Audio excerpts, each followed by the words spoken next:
artist Haacaaluu Hundeessaa yeroo dheeraa booda gara studio keenyatti baga nagaan dhufte. Baga nagaan eegdan nagaadha.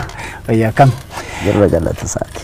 Jalqaba Haacaaluun eessatti bade jedhamu baga ayyaana irreechaatiin nagaan geessa siin jedhu. Araamaan koo abaduu baga irreechaanis nagahee baga wajjin geenye nan jira. Irreechi baranaa akkami? Waan ajaa'ibaati. Waan ajaa'ibaati. Mee attamitti ajaa'iba ta'ee waggaa waggaadhaan kabajaa. Isa baranaa kana maaltu ajaa'iba godhe? Mee walumaa galatti haalli irreecha irratti ture akkami? Irreecha baranaa kana kan adda godhu tokkoffaan hora Finfinnoon Oromoo baroota dheeraaf gaggeessaa ture keessaa akka bu'aasaatti kan laaludha. Bu'aa kanaafis immoo Oromoon xiiqiidhaan bahee Finfinnee luka tokkoon dhaabuu isaati. Finfinneen kan Oromoo ta'uu isaallee firaafis ormaafis kan yookaan diinaafis kan itti agarsiise jechuu kooti. Walumaa galatti akka dhuunfaatti gammachuu guddaan natti dhaga'ame. Haacaaluun gaafa Adawaa fa'aa gaafa kaanis fardeen fideet fardeen Oromoo kana Finfinnee keessa gulubsiisa ture. Gaafa sin argine namni baay'een gaafa irreechaa sana. Faradoo fe'ee fiduufan ture Amburra faradoo konkolaataa sadan tokko fe'ee fiduufan ture innaan itti yaadu tokkoffaa uummanni illee baay'ata. Kan lammataa faradoon illee naannoo Finfinnee irraa akka garmalee seenan dhaga'ee jennaan xiqqoo itti dhiise maaliifi bariitu isaa immoo gara Harsadii booda waan ta'eef bakkee faradootti bulchinuu fi akkas nyaachuu qabaa luugamni irraa hiikamuu malee anillee faradoodhaanan seena jedhee yaadee ture. Sanas ta'e kana baay'ee yeroo kanatti magaalaa Finfinnee keessa faradoo akkasitti gulubsiiftu miira akkamii sitti dhaga'ama? Miira xiiqiiti always kan natti dhaga'amu ani baay'een itti gammada. Beektaa faradoonni Oromoo fi loltoonni Oromoo seenaa biyyattii kana keessatti silaa bakkuma deemtu kare biyyattii kana keessatti olmaa faradoon keenya biyyattii kana akka ishiin akka biyyaatti itti fuftu gochuu keessatti jechuudha nama keenyaa miti. Ayyaana Adawaa kabajan gara faradoo 500 yaasee fide akkuma agartii sana jechuudha. Yaa kanaaf yeroo geerartullee fardoonni keenya yoo maqaleen beekti kan jettuuf kanaaf. Nuuni miti fardeen keenya hin beeku bareechanii gaafa gaarreen Adawaa gaafa maqalee sanii. Hattuu dhabeettaa jarri Oromoon keenya kun propagandaan danda'u practically waan tokko raawwachuu malee seenaan Oromoo biyyattii kana keessatti qabu hattootaan hijack jalaa ta'eera. Dhaloonni nama jiru kun at least qaruu ta'eedha jedheetti nama dhalooti nani keessa jiru kun seenaa nu jala butame kanas numatu mormatee deeffachuu qaba ejjennoo jedhuun qaba. Garmaamsees mul'isuu yaala jechuudha jechuun yaabbattuudha duubni keenya warri keenya. Kanuma agarsiisu jechuuf. Mee gaariidha. Waa'ee faradooti fi waa'ee ati keessattuu isaa wajjin wal qabatee geerrarte gara boodaatti deebi'a. Gara irreechattan si deebisaa irreechi sanarratti jala bultii isaa irratti pirezidaantiin naannoo Oromiyaa obbo Shimallis Abdiisaa haasaa godhan keessatti lafa nafxanyaatti nu cabsitetti deebinee cabsinee irreecha keenya kabajne jechuun isaanii suni keessattuu gola nafxanyaa keessatti nafxanyaan amman jiru pirezidaantiin naannoo keenya obbo Shimallis Abdiisaa waan isaan jedhan dhugaa lafa jirtu jechuun nafxanyaan barsanatti sirnicha nafxanyaadha. sirni sun naftiidhaan yookaan qawweedhaan humnaan ummata keenya cabseera. Haa cabsullee malee ummanni keenya cabe jedhee calliseen teenye qabsoo hadhaa gaggeesseen deebisee sirna nafxanyaa sana cabsuunsaa hora Finfinneetti bahe mirkaneesseera. Wantoonni hafan yoo jiraates ammas cabsuurraa duubatti hin deebi'u. Maaliif fuulduratti malee duubatti wanti deemamu waan hin jiraanneef jechuudha. Guyyaa inni caberraa kaasee aga har'aatti qabsoon Oromoo fuulduratti deemaa ture. Ammas garuun fuulduratti deema. Kana caalutti baana malee wanti booddeetti nu deebisin jiru. Garuu akkuma abbootiin keenya gaafa caban gaddine sana ilmaan nafxanyaas immoo waan abbootiin isaanii cabsan sana deebisnee gaafa cabsinu maaliif ba'u jechuun sirrii natti hin fakkaatu. Waan Obbo Shimallis dubbatan sirriidha. Boo'ichi ilmaan nafxanyaas sirriidha jechuu kooti. Mega asirratti garuu isaan kan isaan namoonni isaan daggafanis haa ta'u ijoolleen nafxanyaa tokko Oromoo dabalatee keessattuu ODP'n dhiifama gaafachuuf har'a jira jedhanii gaafatu. Hin qoosu tokkoffaa inumaayyuu gara fuulduraatti sabaaf sablammii biyyattii kana faana jiraachuu fedhan namoonni gocha abbootii isaaniitiin boonan kun atattamaan dhiifama gaafachuu qabu.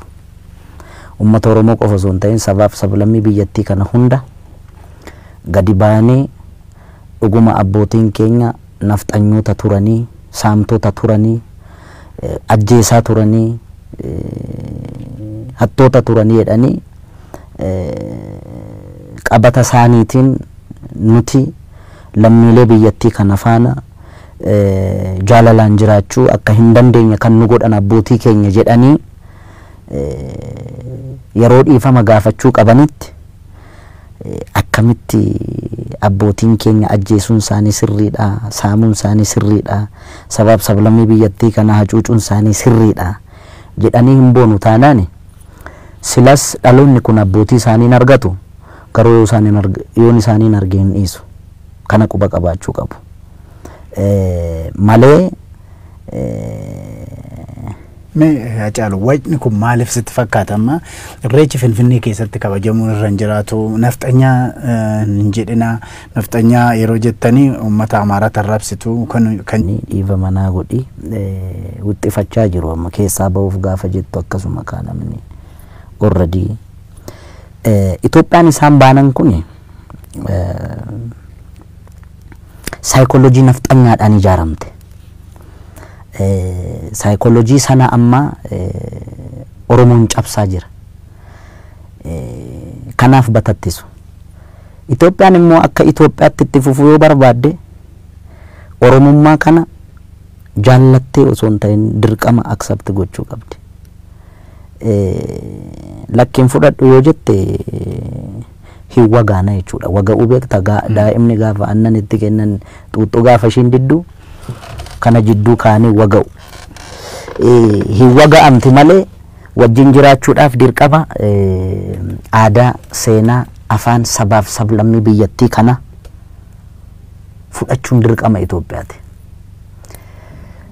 Lakki Itoophiyaa jechuun sirbishii way malaana shaaluu way malaa malee afaan ishii afaan Amaaraa malee Amaariffa malee raganni ishii iskittaa malee yoo ta'e boo'ichi isaanii wacni isaanii maa inni akkuma isaan aadaaf seenaa sabaaf sablammii kana humnaan overlap godhan counter attackiidhaan overlap akka ta'uuf deeman waan beekaniif almost akka ta'an waan beekaniif kanaaf wuxxifatu keessaa ba'uun ishiin ooluu nama wuxxifatti malee maal goota. Itti deebinaa waa'ee irreechas waa'ee irreechi kun kan kabajame Finfinnee keessatti Finfinnee wajjininis waa wal qabateetu jira. Finfinnee keessatti attamitti kabajama achuma Bishooftutti illee haa kabajatan malee kan jedhutu jira. Maali Finfinneen kun yeroo baay'ee waa'ee Finfinnee kanallee atin sirbita. Finfinnee irratti kabajachuun isaan irra hin jiraatu. Darbees immoo surmaayyuu irreecha kan kabajatanii nuti warra nafxanyaa ilmaan nafxanyaan waan tursiiseefidha kan jedhutu jira. Waa'ee Finfinnee kanarratti isaan miti kan balleesse politishaanota keenya warri mormanis warri biyya bulchanis waa'ee Finfinnee kanarratti gaafa nan arga darbee miidiyaa irratti baanii gaafa laalan Finfinneen kan sabaaf sablammiiti Finfinneen kan hunda keenyaati Finfinneen kan maaltu fide kan akkuma Maqaleen kan Tigraay taate akkuma Bahar Dar kan Amaaraa taate Finfinneen kan Oromooti jedhanii dubbachuu maaliif afaan qaba erga isaan hin dubbanne immoo kan mormumaaf jiraata jedhanii yaaduunis gaarii miti beekta jala muranii jala sararanii itti muudha akkamitti turte akkamitti taate itti muudha okay kanatu kana fide beekta gaafa sosobbiin itti baay'atu onnatan waa tokko yaadadhaani gaafa anillee nama waggaa 5-6 ta'a odeeffannoodhaan an qaba gaafa TPLF taankii gulufaa Finfinnee kana seentu ummanni Finfinnee Addis Ababaa warri ofiin jedhan kun ililchanii simatan dheengadda Oromoon gaafa abaaboo fi marga jiidhaa qabatee gaafa uffata aadaa uffatee Finfinnee seenu garuu balbala cufatan gadi baanii immoo waa'ee Itoophummaa fi Itoophiyaa haasa'u okay namoonni kun arroogaantiidha baalageedha yoo jechuun baatte mataa irra si ba'uun waanuma jiru kanaaf ummata marga jiidhaa qabatee abaaboo qabatee silas daangaa ce'ee hin dhufne tarii yookaan Amboorraa ka'e yookaan Wallaggarraa ka'e yookaan Booranarraa ka'e yookaan jechuun lookeeshiniidhuma Itoophiyaa keessaa ka'ee mitiire ji'oogiraafii jechuun kaartaadhuma Itoophiyaa keessaa ka'ee dhufe miti garuu akka waan akkamsiin jedhu biyya biraarraa daangaa cabsee waraana qabatee dhufee weeraretti warri Itoophiyaa leellisan kun jechuudha ispeeshaalii warri Finfinnee Addis Ababeen kun balbala ofii cufatanii qubaan lakkaa'amte kan waa'ee immoo waa'ee wajjin jiraachuu immoo sitti haasa'u kan bitaa nagaluu kanaan beekta otoo dhaggeeffadhu dhiifama naa godhi dhaju otoo timaatimiin zuwaa irraa ka'ee akka Finfinneen geenye achumatti duukam irratti otoo daldalli ta'e gabaan dhaabbateen tuni Finfinneedhaa baatee timaatimii barbaacha akka waan achi dhufneetti overacting godhame balleessaan kan isaanii miti sanas ta'e kana qeen kan Oromoo ta'uushi Oromoon gaaf sana mul'iseera. Garuu Acaalu namoonni warri siyaasaati jettu qeeqxe kuni afaan guuttatanii Finfinneen kan Oromooti handhuura Oromooti sabaaf sablammoonni biraa akkuma magaalaalee biraa keessa jiraachuu danda'u jedhanii sanammoo seeran gara seeran akka hojiirra oolu wanti isaan dhorke maaliif sitti fakkaata? Inni waa lama natti fakkaata tokko tarii filatamuudhaafis ta'uu danda'a kan na dinqu immoo mootummaa biyya bulchuu qofaa miti aangawoota mootummaa keessa jiran qofaa miti kanan taajjabe mormituu keessaas argeera warra mormuu keessaas jechuudha dhaabbilee mormituu keessaa tarii wanti isaan hudhee qabe Finfinnee keessatti hin filatamna waan akkasii ta'uu danda'a garuu Oromoon Finfinnee keessatti filatamuu baates wanti beekamuu qabu Finfinneen himte okay rakkoon qaba kan ishii daangessu kamii kan nu mormu kam warri bar bakka bu'ummaa Finfinnee qabna jedhanii olii gad deemanii nama ijaaran kifla katamaa keessatti gaafa Finfinnee keessatti nama walitti qabu dadhaba warra Bahar Daar deemee walgahii taa'uu dhabar. Timaatimii fi shunkurtiin Bahar Daar irraa Finfinnee gala. Finfinneen humti jireenyi humti isaa guyyaa guyyaan kallattii arfaniin bar Oromiyaa irraa itti yaa'etu kan afaan isa kaa'u. Ummata afaan isa kaa'u kana gaafa afaan ciminu afaan cufuudha. Yeroo Hacaaluu amma filannoo ati jettee fi bifa kanaan yoo afaan guunnee Finfinneen kan Finfinneeti jechuu baanne dhuguma filannoo sana nu filatu abbaa sana filatu abbaa akkasii yaada. Sagalee selman 90 kan koo qiraaciin darbu jettee adurreen sossobdes sossobuu baattes argaa jirra. Biyyattii kana keessatti mootummaa akka Dr. Abiyyitti kadhate kan bulche ummata kana hin jiru waggaa tokko keessatti. Isaafum taane isayyuu akkatti isa shakkan even kan si dinqu keessaa qaamnumti isa shakkiin gaa hin jiru. Dhugaa sofne Oromoonis gaaffii qeerroon gaafachaa turte hin deebisne. Okay, deebiseen hin jiru. Kanatu deebi'e jettee waan afaan guuttee haasoftu hin jiru. Garuu immoo hin deebisa jettee eegda. Maaliif tuturuu fi kaaniif higgimii cabeedha Oromoon. Inni erga aangootti dhufe waggaa tokkoo miti. Gaaffii waggaa 150. Meetarii namni kun bulee oolee hin deebisaa laatteetuma laf jalaan eegda. Oromoon atattamaan naa deebiseedhaan.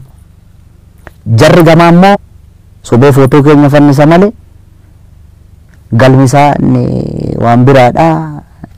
Oromoo moosisuuf deema yookaan abaaboo faana hojjetaa siin jedhuun. Warri aangoorra turanii ummata keenya hiraarsaa turanii warri seerri isaan barbaadus akkasitti. Namni kun gaa bakka inni jiru laal. Okay? Garuu wanta nani sittimu nyaadhu gara fira keetti gara galii liqimseedha. Namicha marrajaanna daninnatii keessa ture amma seerri barbaadu Geetaachoo Asaffaa. Kanisa dhoksee otoo nuti jirru eenyumtuu dhufee asiisa baasuu hin danda'u jedhee kanisa dhoksee jiru ummata inni keessaa baay'isan. Nami kun ummata kanaaf qabatamaa maal godhe maaliin goone? Ummata soosaayitii inni keessaa bahe sanatu jalleewwansaa barsana aangoorra jiran saayikoolojii hawaasa Tigraay ummata Tigraay dabarsanii kennin. Maal fagoo miti barre as Finfinnee kana keessatti gaafa namni lama Tigriffaan haasa'u bar warra amma kunuu daandii nu dabarsaa didan kun bar lafa ilaaluu bar hin beekna naannoo ispeeshaalii naannoo 24 jedhamu kana keessatti isaantu ture. Kana maaltu fide yoo isaan ol jettee ilaalte Geetaachootu jira ka baay'ee jira boo. Kuni jechuun waan Dr. Abiy 4 kiiloo jiruuf yookaan yeroo ammaan kanatti inni dameetikaa hoogganu Oromoo waan ta'eef Oromoo naa sodaatamu jechuu koo miti garuu at least kabajamuu mala. Oromoon haroorrisuu miti. At least roorrifamuu qabu jechuu barbaadeetanii. Meegaa yeroo baay'ee ati quuqama sabaa yookaan mataa keetiillee sirbaanii ibsita geerarsoodha keessattuu 4 kiilootti nu ta'anii jettee turte yeroo TPLF aangoorra jiru. Dhugaadhumatti ittaanne 4 kiiloo kanatti.